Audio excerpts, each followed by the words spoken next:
So we landed at Abuja. On the way to the hotel, we stopped. I saw like some people, like just protest or something. But apparently those ones were pro SARS. Like even attacking like Davido. Davido, you come Abuja, come protest at Abuja. So me going, even from Lagos, they're already telling me, if you land this Abuja and don't come and join us, that have been sleeping here for days. That was the argument we were having the whole time on the plane. You know what I'm saying? So like, IG has invited me to go and see IG and resolve it because all these protests and seeing the number one in person is more, you understand, better than just going around Lagos causing havoc. You understand? But in coming there, it's just the emotions in them were too much. When I first got to the protest, they were abusing me. They were abusing me. You get out of there, hey, and now they come and I had to beg them, like, calm, let's all, because the problem in Nigeria is more than SARS. It's way more. So like if we start to even count the problem in Nigeria, it's more than SARS. And now even in America, Chris Brown don't call me. Everybody don't call me. What's going on in Nigeria? I'm like, you understand? For me to be the top artist there and not do anything is impossible. Left to me.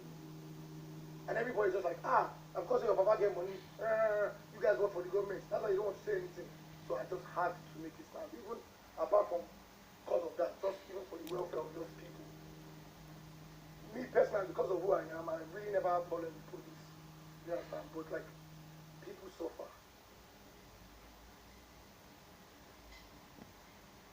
Oh yeah. Like even one time, somebody paid me for, I think I club appearance or something. And the area was not a safe area. The guy even told me it was a different area. The guy paid police, they came to my house.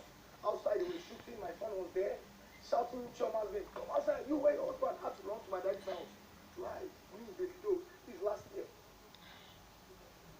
You know, we even thought they were armed robbers. You know, and people saw, even the other day I was driving out, you see it on the internet, I was driving out, two guys, just regular. Just on the other, they stopped them, I told the police to release them, they released them. That's one part of the problem. So now this whole SARS thing, they said SARS has been disbanded, which I commend you for listening to the people. I don't think there's any number one of police that's ever really listened to the people. You know, so you listening to us and you disband the SARS. Couple problems that they said to me. One was the redeployment, sir. They said they want to redeploy them to other units. Number one, people were complaining. I feel, you want to tell me the whole SARS is bad? Can't tell me that. There are good people in the force. Even if they are not trained well, you can't really just, it's not fair to just sack them and say go. Everybody has families, they have kids, they have people that are taking care of. Our 5 demands is what? Number one, immediate release of all arrested protesters. Yesterday, thank God, everybody was released. But apparently, they said, in Abuja. In Lagos, there are still people arrested. Number two, I think this is the most important point. Justice for all deceased victims of police brutality and appropriate compensations for their families. I tweeted something yesterday. I said, this, out of everything, this is the most important thing. Because even if there's reform and there's change, you cannot change a life that has been lost. That one is 100%. Number three, setting up an independent body to oversee the investigation and prosecution of all reports of police misconduct they say within 10 days. I don't agree with that. You cannot, it's impossible to do anything within 10 days. But it's something that should be looked at. In line with the new Police Act, which they just signed, even before this, psychological evaluation and retraining of all disbanded SARS officers before they can be redeployed. I agree. So, really what they're saying is, okay, the ones that did offense, charge them. The ones that didn't do anything wrong, still retrain them. Even the good ones, retrain them and then redeploy them, which is very important. And this fifth one, to me, after number 2, which is justice for deceased victims, number 5 is the most important. After that one, increase police salary so that they are adequately compensated for protecting lives and property of citizens. I've seen a video of one police barrack. A beggar cannot steal it. Do you understand? The problem is really funding, benefits, insurance, life insurance, health insurance. If the police, if they are risking their life, obviously they should be. You know what I'm saying? So benefits, which is very important.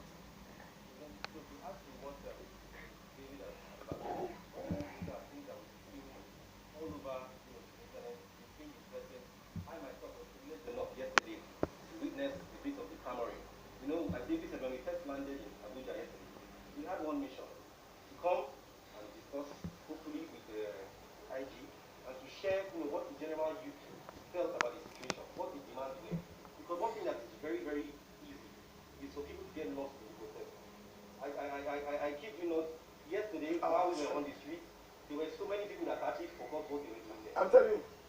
So what we want to do is ensure that, okay, yes, while people are outside, making sure everybody is made aware of what is on ground, there is actual direct communication.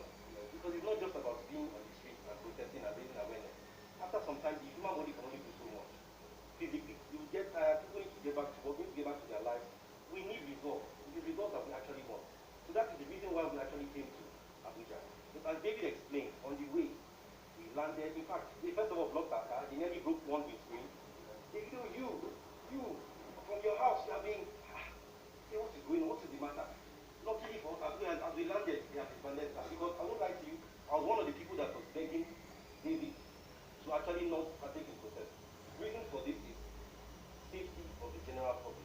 I know I've been privileged enough to witness David arrival in various countries, in public, everywhere, all over the world.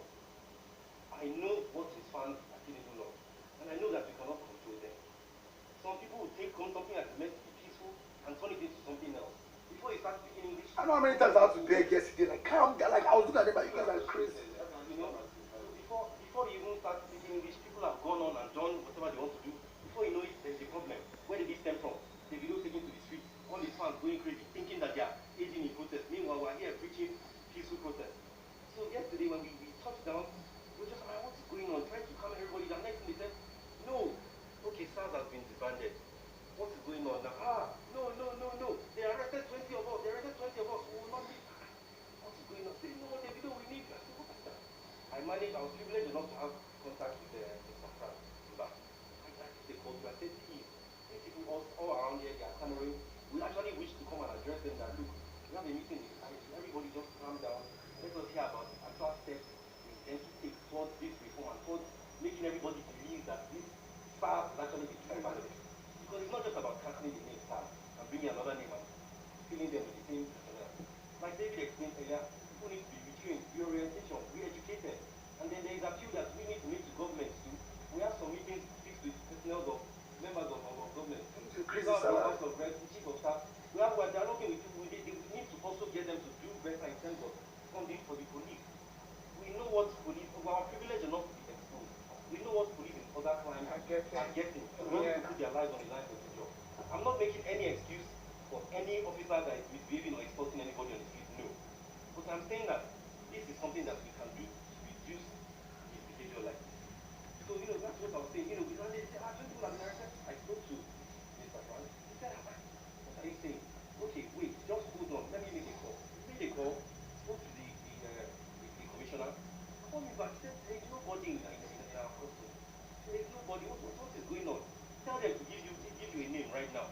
He spoke to David even right on the... Right there in the... David, tell them to give you a name right now and let us verify it. They gave me two, but they gave me two names this morning. He gave this one. Only two names. They gave me, they said, okay, everybody just... They said, no, we must go to vote and we've been to headquarters twice already. They chased us away, they did this. Next thing we got there, and that's where you saw the dialogue between us. We made everybody sit on one side of the road. I can't remember, I was scared for my life. I was walking, coughing, tear gas. I was like, I had to get on my knees. I said, now BO is there. You don't come to fight, please. Oh. And to be fair, they calmed down. They calmed down. Saw that everybody was not... We all sat on the floor like we don't die. Once they saw that nobody was coming to try and engage them or anything, before the officers calmed down, So approached them, discussed, and then they said, look, there's no protesters in custody. Everybody has been released. He spoke to the crowd, and that's how that actually calmed down. So if it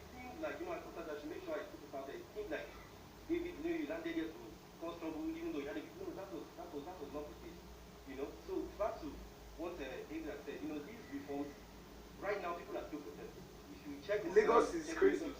Lagos right now is shut down because they still have demand. You can't even land. What are their demands? Their demands actually flow from a lot of what has already been done by your good selves by the Police Act 2020, but obviously it was recently just put into place.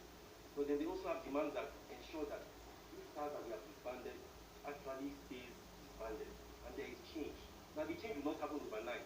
So part of what we have come to do here is also to appeal to the masses that please, if we can get a word from the IG letting us know that steps are being taken, they appreciate everything we have said, and they are true to this attempt to reform, then please, we also have to understand that these changes will not be made overnight. Some of them will not be made overnight. It's part of what I actually said, please let us come here, and after hearing from you, we can possibly use our platform to also get people to appreciate. And you know, that is the summary of what we feel. Coming to the source to find out what is happening, rather than not knowing what is happening. You go to the street, and after protesting on the street, then you now want to come and know what is happening. So this is the most respected way of doing things. So thank you for taking this step. The activities of SARS have been issued since 2017. And all that the police authority did was to reform the unit so that to be more responsive to the society. Changes came up, and still we have challenges. So this is the first time that a decisive decision was taken to dissolve the unit. We've never done it before, and we never said it before. It was always reform. And why are we doing this? We are doing this because police is to serve the public, to serve the people. So if the people you are serving are saying that one of your services is not servicing us well, then we need to listen to what the public are saying and then adjust. And this is what we are doing. Is it only a change, a dissolving it and nothing will happen? Never. There is a law on robbery. There is a Robbery and Firearms Act, which must be enforced in this country. And the organization to enforce it is the Nigeria Police Force. And there must be a unit that will deal with such cases, but certainly not SARS again. So, dissolving SARS, you must have another structure that will perform that function. And that structure, we've already come up with that structure, but it is not going to be as the disbanded SARS. It is going to be an intelligence-led unit that will be trained, and they are not going to be like a routine. They will not be performing routine duties. They are only going to be a unit that will intervene when there's an intelligence on robbery cases.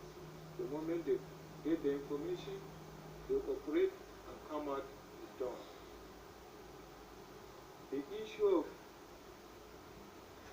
any police unit at all going to look at people's telephone is supposed to be their private property, or looking at the